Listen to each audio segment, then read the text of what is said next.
پارسه، پرسپولیس، تخت جمشید، کاخی نشسته بر دشت‌های پارس، بر دامنه‌های کوه رحمت، نماد اقتدار پادشاهی هخامنشیان، به هنگامی که داریوش بزرگ مرزهای ایران زمین را به 4 سوی جهان گسترانیده بود.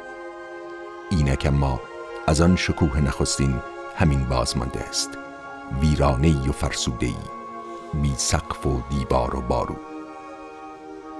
آنچه بازمانده ولی همواره توجه کسانی را به خود جلب کرده و می کند که بازخوانان تاریخ انسان و تاریخ تمدنند، باستان شناسان. و این فیلم داستان پژوهش‌های باستان شناسی است در تخت جمشید.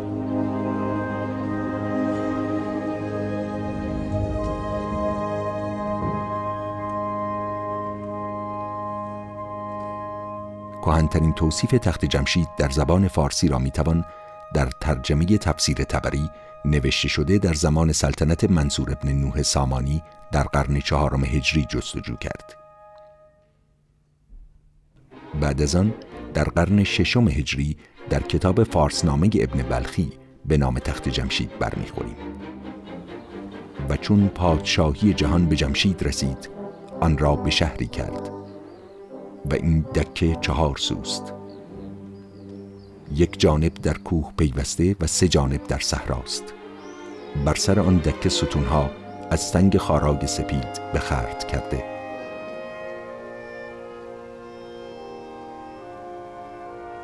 در قرن 12 میلادی مسافران و جهانگردان خارجی حضور تخت جمشید را در نوشته‌های خود گزارش کردند. اما از این نویسندگان و گزارشگران کسی نمی‌دانسته این بنا چیست و از کدامین دوره و چه فرمانروایی بازمانده است. نخستین کسی که به هویت تخت جمشید پی برد یک اسپانیایی به نام دون گارسیا فیگروا بود. او در سال 1614 میلادی به تخت جمشید رفت و متوجه شد که این بنا همان پرسپولیسی است که متون یونانی به آن اشاره کردند. فیگروا در یادداشت‌هایش به قطعات شکسته و پراکنده سنگ‌ها و نقش برجسته‌ها در جای جای آپادانا اشاره می‌کند. بعد از فیگروا جهانگردانی که به تخت جمشید می‌آیند و این آثار را می‌بینند، تنها با تکیه بر آنچه می‌بینند و یا از مردم محلی می‌شنوند و حدس می‌زنند، گزارش‌هایی از این بنا به صورت نوشته، طراحی و نقاشی تهیه می‌کنند.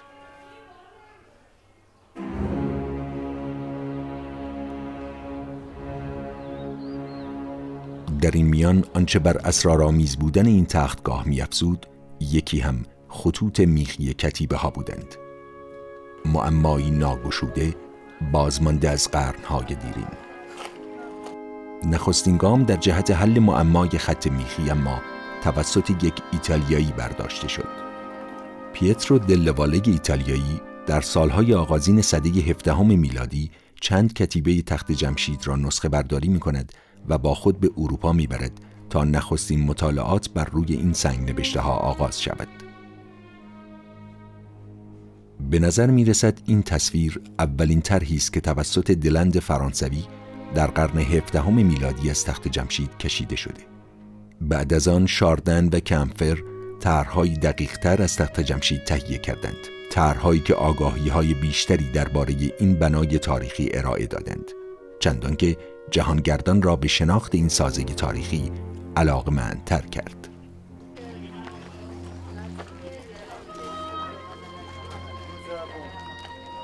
در اوایل قرن 18 میلادی گذر یک نقاش و جهانگرد هلندی به تخت جمشید افتاد. کورنلیوس دوبروین.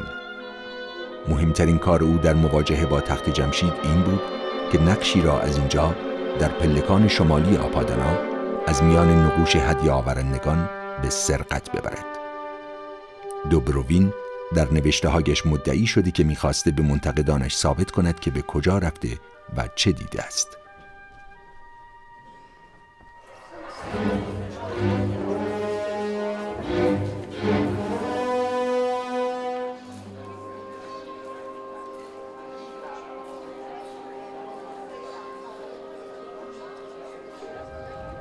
با فاصله‌ای از دوران صفویه در قرن 18 میلادی، کارستن نیبور، جهانگرد آلمانی، از دیگر اروپاییانی بود که در عهد کریم خان زند به تخت جمشید می رود و طرح‌هایی از نقوش تخت جمشید و خطوط میخی کتیبه ها تهیه می کند.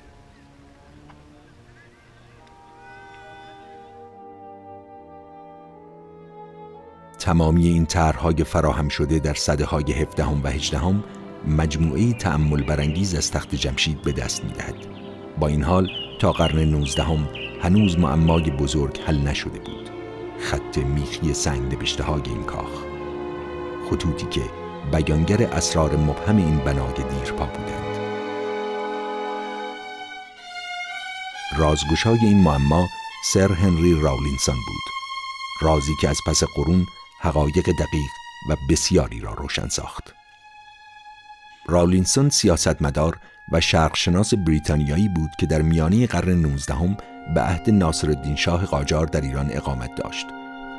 از پی پژوهش‌ها و مطالعات مستمر وی توانست راز خطوط میخی تخت جمشید را بگشاید. با مطالعه خطوط میخی دانسته شد که چه کسانی کاخهای تخت جمشید را در چه زمانی ساختند. نام کاخها از پس نوشته‌های باستانی آشکار شد. اما پیشتر از آنکه راولینسون پا به ایران بگذارد، کاوش به نوعی غیر محققانه در تخت جمشید آغاز شده بود. جیمز موریه، نویسنده کتاب سرگذشت حاجی بابای اصفهانی، در زمان فتح علی شاه قاجار به تخت جمشید رفت.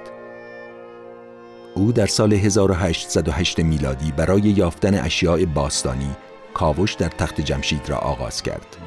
اما سودای او پژوهشی باستانشناسانه نبود. موریه گنج می‌جست. کاوش‌های او تنها برای سرقت اشیاء و برای بردن به انگلستان انجام شد. یکی از قطعاتی که موریه خرد کرد و برد اکنون در موزه بریتانیا نگهداری می‌شود. اما کندوکاو موریه بنا به اتفاق سبب یافتن بخشی مدفون در تخت جمشید نیز شد. به واسطه کار او نقش‌های سالم در پلکان شمالی کاخ آپادانا پدیدار شدند.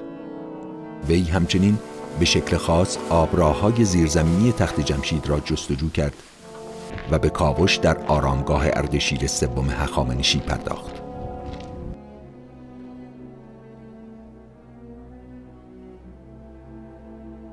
از دیگر اروپاییانی که در میانه قرن 19 به ایران آمدند، فلاندن و کوست، دو مهندس و نقاش فرانسوی بودند.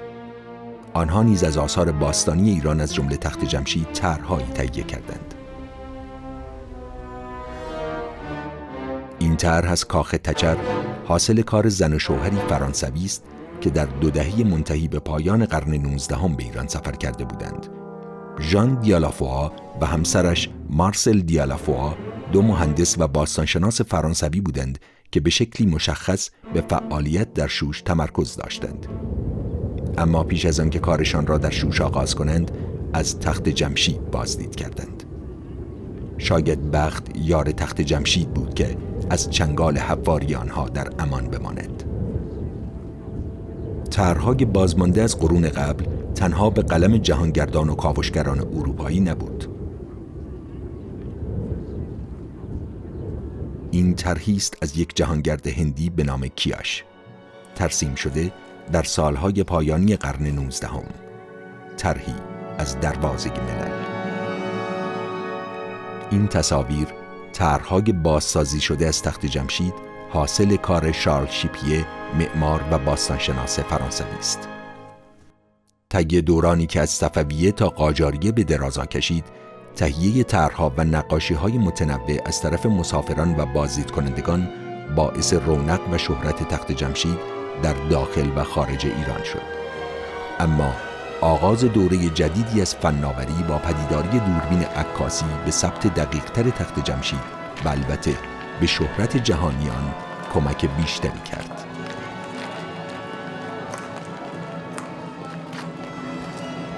« 172 سال پیش از این بود که ناصرالدین شاه قاجار به حکومت رسید. حکومتی که بنا به دلایل گوناگون از اهمیت خاصی برخوردار است. دوران فرمانروایی 4مین سلطان قجر سرآغاز برخی جلوه‌های نوین بود یکی نیز عکاسی. علاقه او به این پدیده جدید باعث ثبت تصاویر مستند بسیاری از ایران دوره او شد. در این میان تخت جمشید نیز بارها در برابر لنز دوربین عکاسان قرار گرفت، توفیقی که تاریخ حتما قدردان آن است.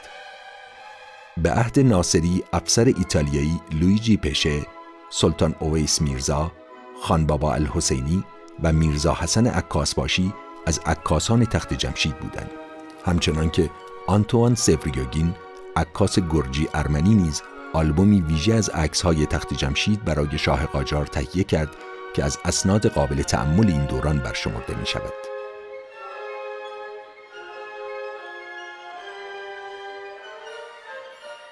از سوی این شاه قاجار به آثار باستانی و داد و ستد و ارزشگذاری آنها نیز علاقه نشان می‌داد. پس قابل فهم است که تخت جمشید مورد توجه او و درباریانش قرار بگیرد. از دیگر سو فرهاد میرزا که بیشتر با لقب معتمدالدوله شناساست، در زمان ناصرالدین شاه حاکم فارس بود. او به آثار باستانی تخت جمشید علاقمند شد و در تالار 100 ستون در جستجوی اشیاء باستانی کند و کاو بسیار کرد. امروزه ما می‌دانیم که آثاری پیدا کرده است، اما فهرستی از یافته‌ها و سرنوشت آنها در دست نیست. یادگار علاقه او بر گوشه‌ای از کاخ تچر، سنگ نگاره‌ای از معتمدالدوله. حضرت شاهزاده معتمدالدوله فرهاد میرزا ابن ولیعهد الاعظم عباس میرزا ابن فتح علی شاه.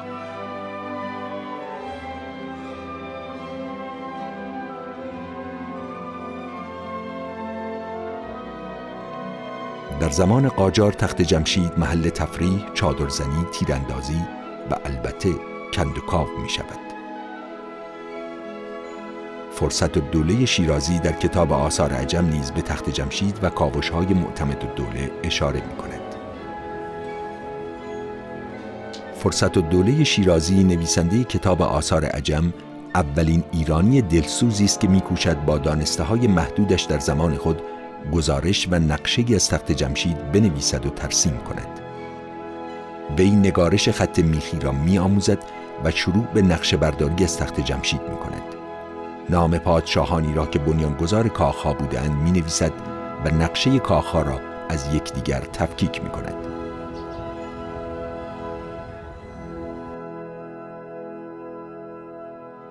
ترسیم نقشه تخت جمشید با این توجه که فرصت، وسیله و ابزار لازم را در اختیار نداشته، دارای ارزش و اهمیت خاصی می شود. او بخشی از نقوش هدیه آورندگان را طراحی می کند و به رسم روزگار خود بر تن همه نقوش لباس قجری می پوشاند.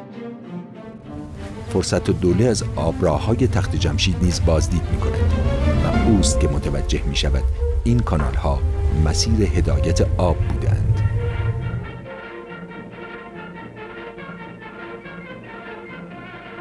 در سال 1304 رضاخان میرپنج از پس انقراض خاندان قاجار پادشاه ایران می شود.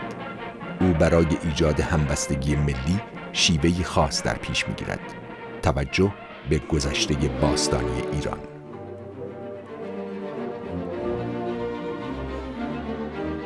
در ادامه انحصار فعالیت‌های باستانشناسی فرانسویان در ایران که به دستور دولت‌های پیشین قاجاری واگذار شده بود لغو و شرایط برای مطالعات باستانشناسی مهیا شد. طی سالهای آغازین حکومت جدید با ایجاد تفکر باستانگرایی و حس ناسیونالیسم در جامعه و دولت، توجه مردم و حکومتیان به اثری همچون تخت جمشید نیز جلب شد. حالا آنها می‌خواستند که از این بنای باستانی بیشتر بدانند.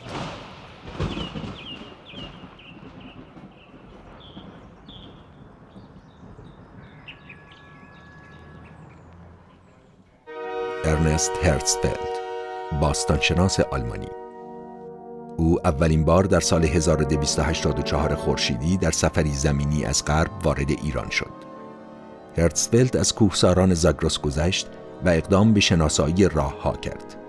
او نقشه‌ای 10,000 کیلومتری از راه‌های زاگرس فراهم آورد که برای شناسایی عشایر و اقوام زاگرس و نیز گسترش سیاست‌های دولت آلمان در جنگ اول جهانی مورد استفاده قرار گرفت. پاسارگاد. سال 1307 خورشیدی شناسایی محوطه باستانی پاسارگاد آغاز می شود. هرتزفلد نخستین باستان شناسی است که این منطقه را کاوش می کند. زمان کاوش او کوتاه است، اما نتایج کاوش ها تأییدی است بر نخستین پایتخت هخامنشیان. هویت آرامگاه کوروش نیز از نظر باستان شناسی به تأیید می رسد و محوطه با دقت مستندنگاری و نقشه برداری می شود.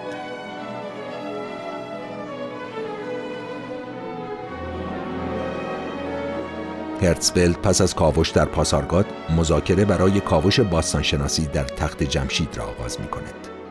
او با دقت از تخت جمشید عکاسی کرد و گزارشی از آثار آن نوشت. به واسطه همین گزارش و برنامه‌ای که برای کار خود می دهد موفق می شود مجوز کاوش در تخت جمشید را به دست بیاورد. گزارش اطلال تخت جمشید شاید اولین پیشنهاد قبل از کاوش در تاریخ باستانشناسی ایران باشد. در این گزارش هرتزفلد با عکس و شرح دقیق بناها و اسامی کاخها و موقعیت‌ها تخت جمشید را مستندنگاری کرده بود.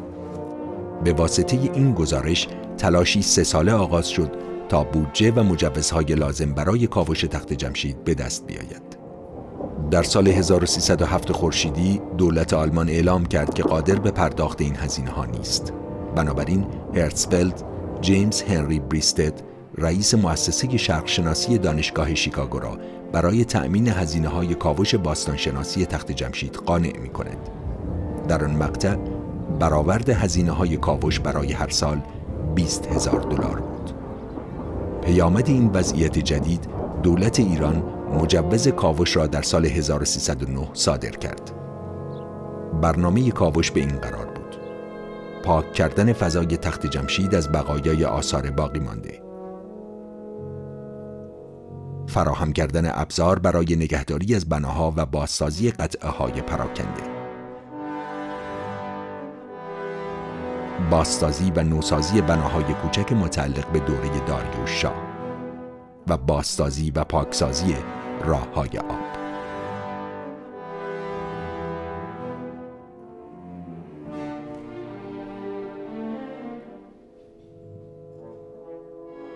در سال 1309 مطالعات باستانشناسی تخت جمشید یک حامی مالی جدید نیز می‌یابد. جان راکفلر سرمایه‌دار آمریکایی حاضر می‌شود تا مبلغ $9 میلیون برای کاوش‌های باستانشناسی مصر و ایران به مؤسسه شرقشناسی دانشگاه شیکاگو بپردازد.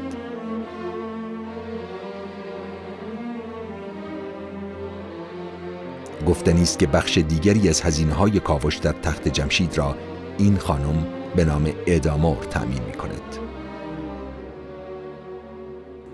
این فیلم در سال 1309 گرفته شده است، درست پیش از آغاز کاوش‌های باستانشناسی.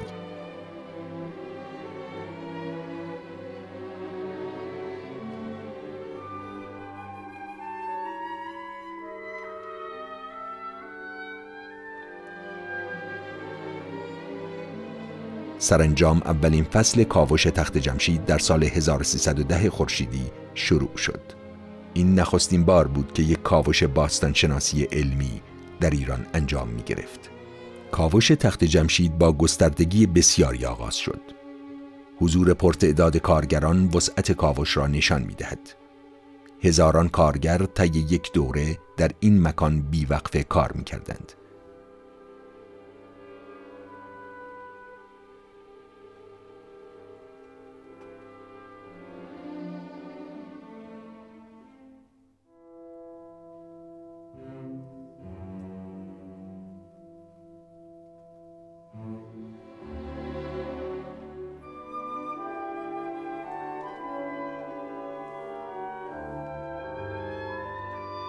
ابتدا بنایی که به کاخ زنان مشهور است پاکسازی شد.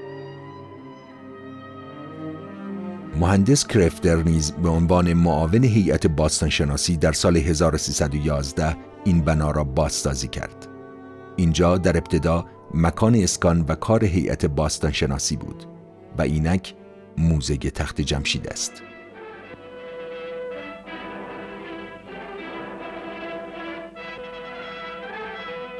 در سال 1313 روسی‌ها برای تهیه فیلمی مستند با نام سرزمین شیر و خورشید به ایران آمدند. این تصاویر مربوط به زمانی است که کاوش در تخت جمشید آغاز شده بود، اما هنوز بخش‌های عمده‌ای از بنا حفاری نشده است.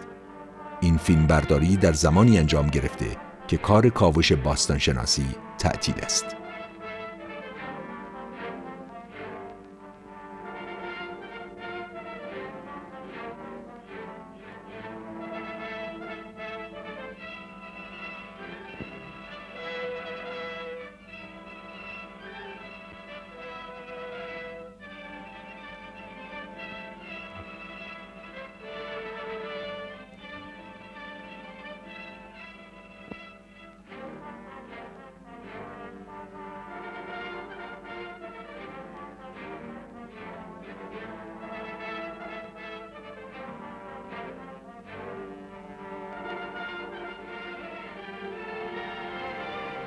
کاخ سه دروازه یا کاخ شورا.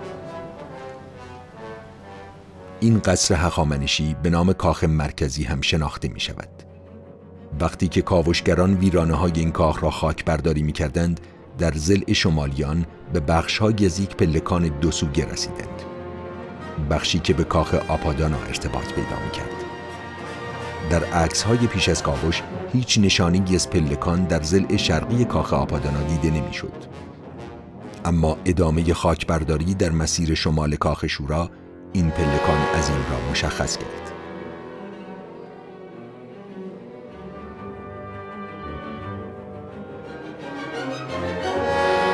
سربازان گارد جاویدان یک به یک از خاک برمیخیزند.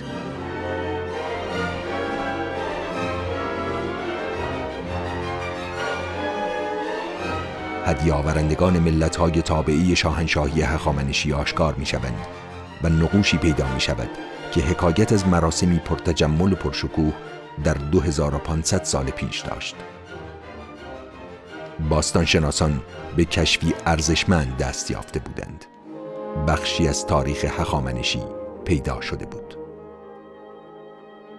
در این تصویر جیمز هنری بریستد و ارنست هرتزفلد را می‌بینید که درباره نقوش و تزئینات پلکان شرقی آپادانا گفتگو می‌کنند.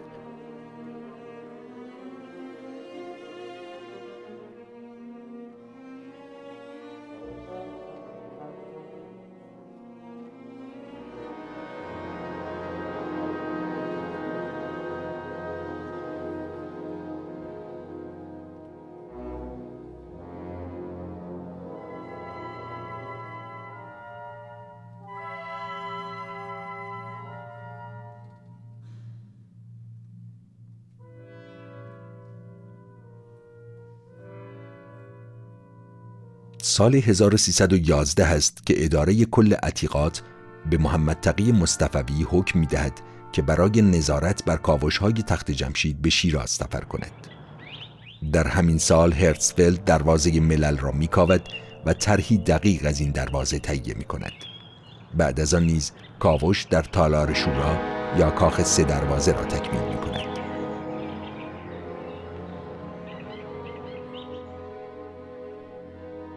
گروه باستانشناسی پس از آن کاخ صدستون را هم کاوش می کنند، اما حجم آوار و خاک به اندازه است که از تخلیه کامل آن صرف نظر می شود.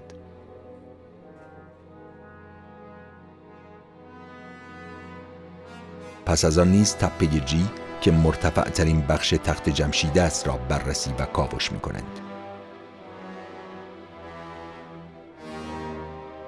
در پایان سال 1311 پلکان غربی و پلکان شرقی کاخ خشایارشا که امروز با نام حدیث شناخته می شود مورد کاوش قرار می گیرد.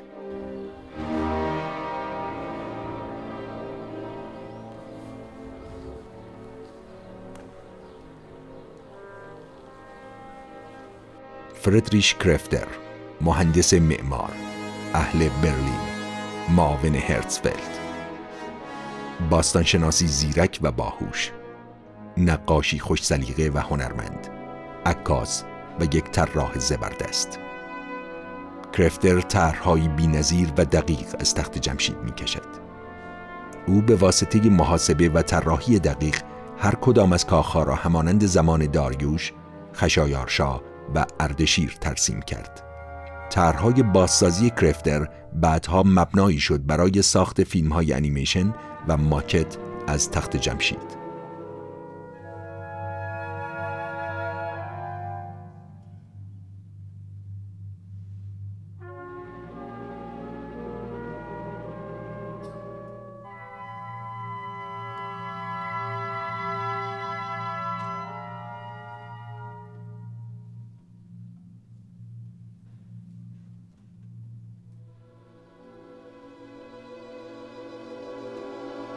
هرتزفلد نیز با دقت بناها را مستندنگاری و نقشه برداری کرد.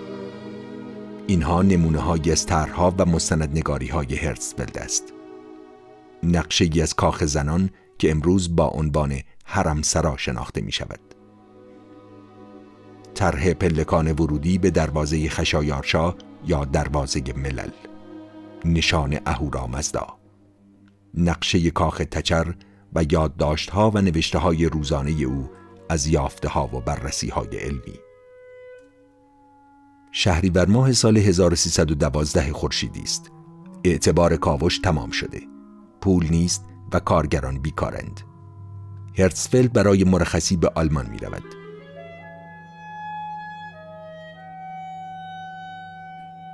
مهندس کرفتر پیش از آن به هرتزفلد گفته بود بهتر است گوشه‌های کاخ آپادانا کاوش شود و هرتزفلد به حرفای او توجه نکرده بود. بنابراین در غیاب رئیس هیئت باستانشناسی خود دست به کار می شود. او درست این نقطه را حفر می کند: گوشه شمال شرقی آپادانا. محمد تقی مصطفوی ناظر عینی واقعه است. آنها در عمق زمین به صندوقی سنگی می رسند. وقتی صندوق را باز می کنند، لوحی از طلا با عیار بالا پیدا می کنند. همانند همان لوح نیز از جنس نقره در زیر لوح طلا قرار گرفته بود. در زیر الواح سکه های طلا و نقره لودیایی ریخته بودند. آنها در گوشه مقابل در ضلع جنوب شرقی همانند همان الواح و سکه ها را می‌یابند، اما دو گوشه دیگر کاخ تخریب شده بود و اثری از صندوق های سنگی دیده نشد.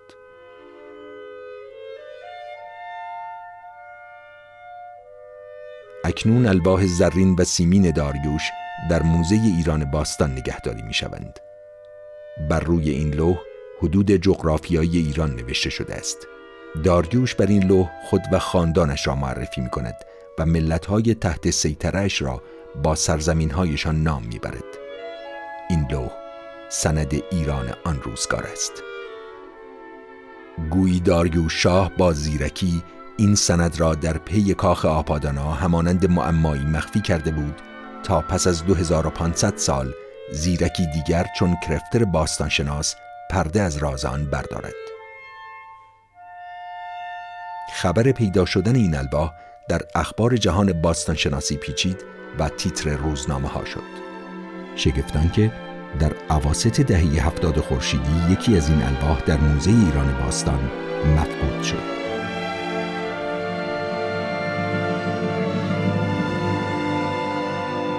اینجا باروی شمال شرقی تخت جمشید است.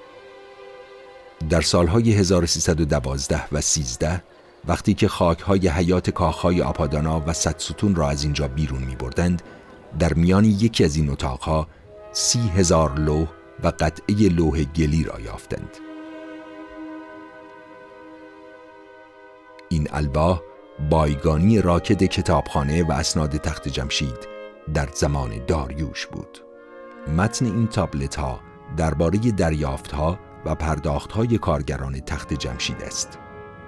از طریق مطالعه این متون به روابط اداری و شیوه اداری امور در دولت هخامنشی پی میبریم. هرتزفلد پیشنهاد میدهد که الواح برای مطالعه و بررسی به دانشگاه شیکاگو منتقل شوند. سال 1314 مجوز خروج این اسناد صادر می شود تا در 54 صندوق از طریق بندر بوشهر به آمریکا فرستاده شوند. پس از چند سال تعدادی از الواح را به موزه ایران باستان باز می‌گردانند، اما هنوز بخش عمده الواح نزد دانشگاه شیکاگو است. امانتی که البته برای مدتی طولانی تبدیل به موضوعی برای یک دعوی حقوقی هم شد.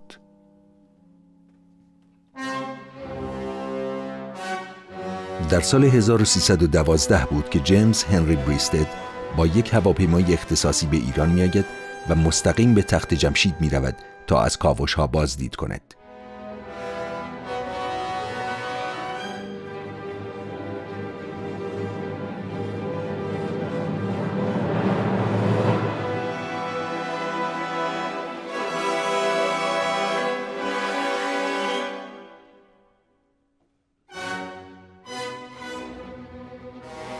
در این سفر پسر بریستد و گروه فیلمبرداری دانشگاه شیکاگو اقدام به ساخت فیلمی مستند می‌کنند. این فیلم برای نخستین بار فعالیت‌های گروه شرق‌شناسی دانشگاه شیکاگو را در تخت جمشید مستندسازی کرده است.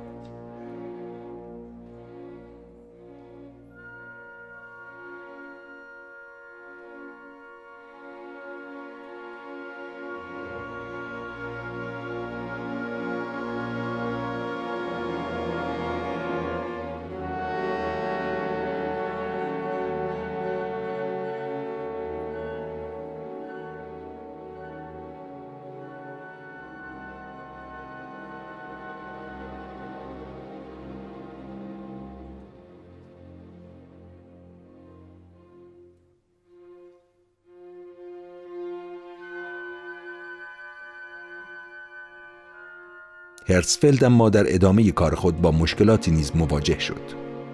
ابتدا با معاون خود کرفتر درگیر اختلاف می شود. از سوی بین او و آندره گودار نیز رقابتی پدید می آید و با آرتور پاپ هم روابط قهرآمیزی پیدا می کند.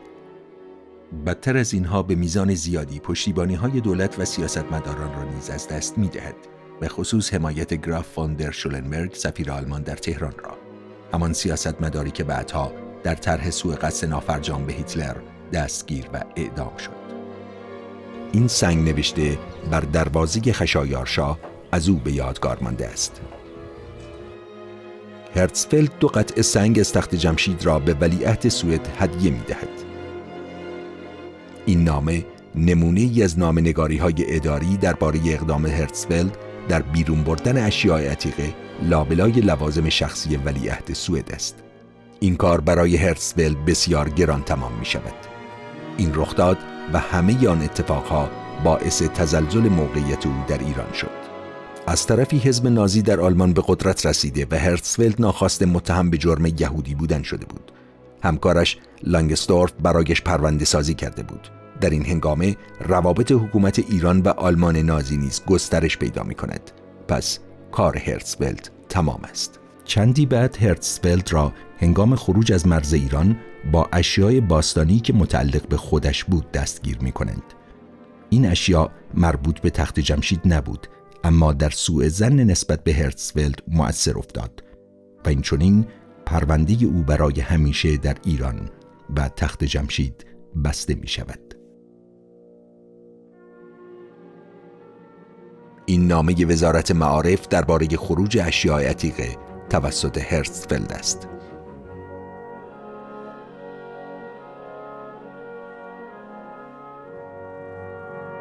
دکتر فردریش اشمیت، باستانشناس آلمانی با تابعیت آمریکایی. او از طرف مؤسسه شرق‌شناسی دانشگاه شیکاگو جانشین هرتزفلد می شود. اشمیت کارش را در ایران با کاوش در تپه حصار دامغان آغاز کرد و بعد در شهر ری ادامه داد. مری هلن، دختر یک میلیونر آمریکایی. او با اشمیت آشنا شده و پیشنهاد می‌دهد تا از محوطه‌های باستانی ایران عکس هوایی تهیه شود. آنها برای این کار یک هواپیمای تک موتور تهیه می‌کنند و نامش را دوست ایران می‌گذارند.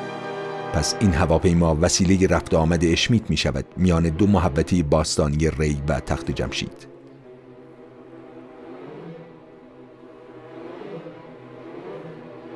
اشمیت با هواپیمای دوست ایران بسیاری از محوطه‌های باستانی ایران را عکاسی می‌کند که نتیجه آن عکاسی‌ها در کتاب پرواز بر فراز شهرهای ایران به چاپ می رسد. اشمیت در سال 1314 کارش را در تخت جمشید آغاز می کند. او از کار در مناطقی که هرتزفلد کاوش کرده بود پرهیز می کند. اما هرتزفلد هم پس از بازگشت به آمریکا هیچگاه نتایج کاوش‌های خود را منتشر نکرد.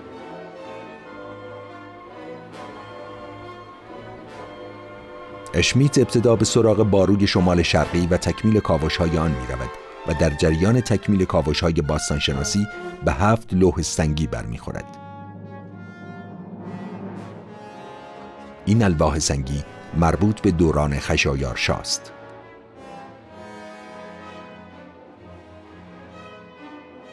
در همین زمان است که اشمیت با هواپیمای دوست ایران از تخت جمشید عکس‌های هوایی دقیقی می‌گیرد و نقشه نمای کامل تخت جمشید را ترسیم می‌کند.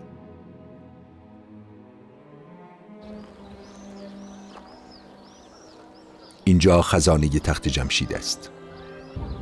بهار سال 1315 کاوش در این مکان آغاز می شود. کارگران میزان گسترده‌ای از خاک را خارج می کنند. به تدریج پای ستونهای بنای خزانه آشکار می شود. در ایوانهای شرقی و جنوبی حیاط مرکزی کاخ خزانه 2 نقش برجسته پیدا شد. نقش برجسته شرقی در جای خود مرمت شده است، اما نقش برجسته جنوبی به اینجا موزه ایران باستان منتقل شد. باستانشناسان ابتدا فکر می‌کردند این نقش برجسته ها مربوط به بار عام داریوش بزرگ است، اما پژوهش‌های بعدی مشخص کرد که این نقوش مربوط به بار عام خشایارشا است. همانند این نقش در بالای درگاه‌های کاخ صدستون خشایارشا نیز دیده می‌شود.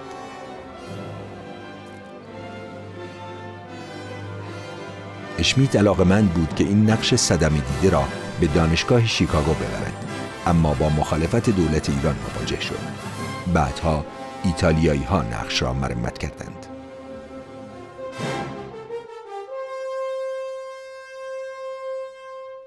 در اتاق شماره 33 خزانه 750 لوح گلی دیگر هم پیدا شد.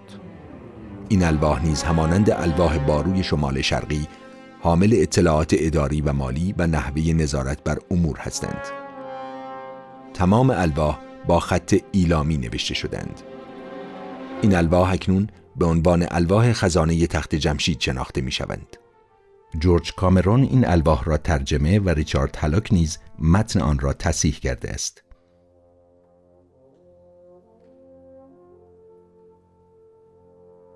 این گل‌نوشته ها به همراه کتیبه های کوچک گلی باروی شمال شرقی به آمریکا ارسال شد. حاصل 4 سال مطالعات اشمیت در تخت جمشید به این قرار است: بررسی و کاوش در چاه موسوم به آبنبار سنگی، کاوش و پاکسازی تالار صدستون و ایوان صدستون و ساماندهی بنا،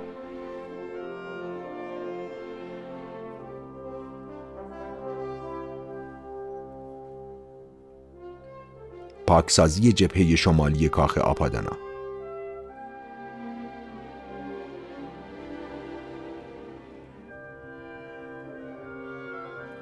کاوش در قسمت شمالی کاخ زنان،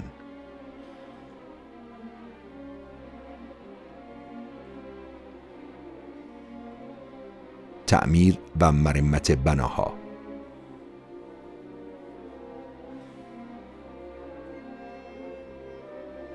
کوتاه کردن دیوارهای خشتی خزانه تا ارتفاع قابل نگهداری.